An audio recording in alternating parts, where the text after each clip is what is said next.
Este es uno de los bulevares más concurridos y transitados de aquí de la ciudad. Como podemos ver, pues todo es normal, árboles, tranquilidad, pero algo que nadie se imaginaría es que justamente en este lugar enterraron a una persona hace más de 100 años.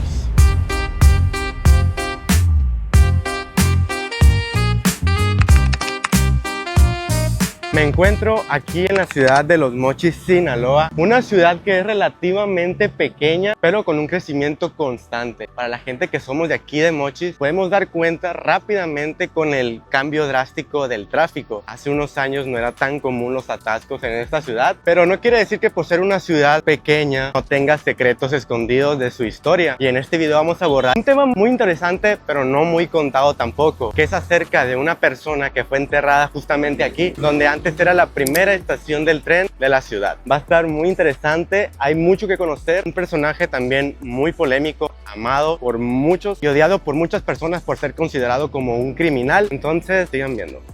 Antes, este bulevar, que es el Rosendo G. Castro aquí en Los Mochis, era conocido como la Avenida Ferrocarril, ya que el tren Kansas City, México y Oriente, que actualmente es el Chepe, pasaba por esta calle para llegar al ingenio azucarero, que era el que transportaba la caña de azúcar. Esta estación del tren estuvo más o menos como hasta los años 50. Ya en 1946 pasó a llamarse Bulevar Rosendo G. Castro, en honor a un líder obrero que ayudó muchísimo al ingenio azucarero, a los trabajadores. La estación del tren era conocida como el Dipo, y del personaje que estamos hablando se trata de Felipe Bachomo Aki Cruz. Esta persona nació por los años de 1883 en La Palma, una comunidad en el municipio del Fuerte, Sinaloa. Era hijo de Antonio Bachomo y Linda Bachomo. Desde muy temprana edad nació en unas condiciones pues duras, nació en el campo y desde muy joven sintió la explotación laboral tanto de su familia como de él mismo. Y esto que pueden ver aquí es un monumento en honor a Felipe Bachomo, justo en el lugar donde él fue fusilado. Y por aquí pasan muchas personas, específicamente los lloremes, que se detienen y le rinden respeto. Incluso si andas ahí viendo, te cuentan la historia, lo tienen como un héroe, como un líder. Felipe Bachomo, al igual que muchos indígenas, nunca pudo gozar de una educación. No sabía leer ni escribir. De hecho, un dato curioso es que cuando llegó a la mayoría de edad, se cuenta que cuando él tenía que firmar, en lugar de hacerlo con su nombre, dibujaba una figura parecida a una cachora o una iguana. Algo curioso, que siendo una persona analfabeta, eso no le quitó valor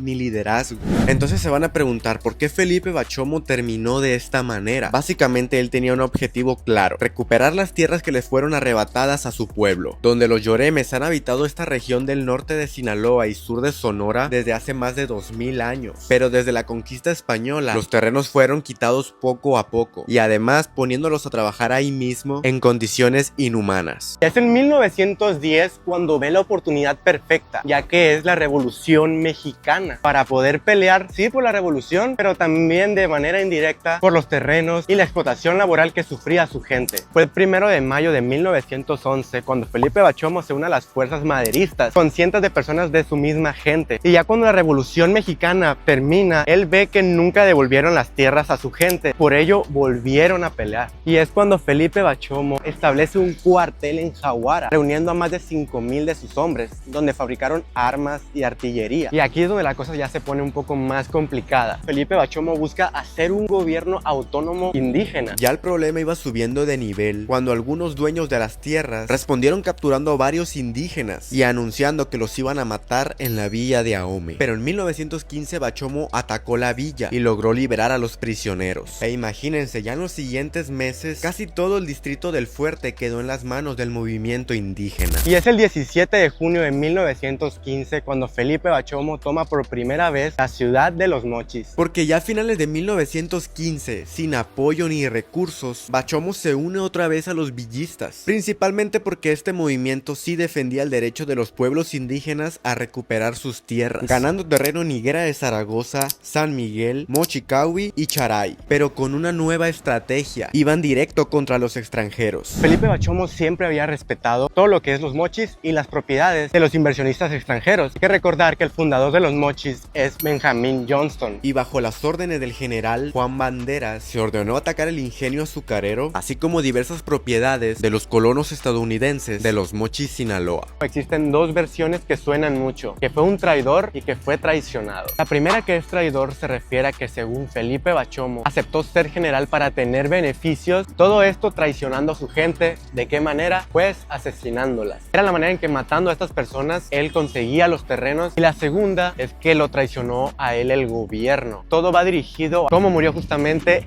en ese lugar donde se ven esas piedras. Y es cuando, después de muchas peleas en 1916 en Sonora, Felipe Bachomo y el general Banderas se rindieron. Lo hicieron negociando una supuesta amnistía, es decir, un perdón para no ser castigados, que en el caso de Bachomo no se cumplió. Lo traicionaron. Bachomo fue encarcelado en Guadalajara para más tarde llevarlo a Culiacán, donde un consejo de guerra lo sentenció a muerte. Fue el 24 de octubre de 1916 cuando Felipe Bachomo llegó aquí. Como hablamos al principio, aquí era la primera estación del tren de los Mochis y en este lugar fue asesinado. Lo fusilaron aquí. De hecho, se cuenta desde que él cavó su propia tumba. También se dice que le dijeron que se vendara los ojos para no ver la muerte, pero que él lo rechazó. Y también se cuenta que él también escogió a los tiradores, o sea, escogió a las personas que acabarían con la vida de él. Y sería justamente en esta zona donde él estaría enterrado. Pero alto, o sea, no crean que esta persona sigue aquí enterrada. Su gente puso piedras, veladoras y monedas en su honor. Se cuenta que esa misma noche del 24 de octubre, su gente vino, exhumó el cuerpo, hizo un hoyo, lo sacó y se lo llevaron a un lugar desconocido. Aunque otras fuentes también manejan que sus restos permanecieron ahí por 6 años. Es decir, que en 1922 sus restos fueron exhumados. Que cualquiera de ambas versiones demuestran el cariño y aprecio que tenían a este revolucionario indígena.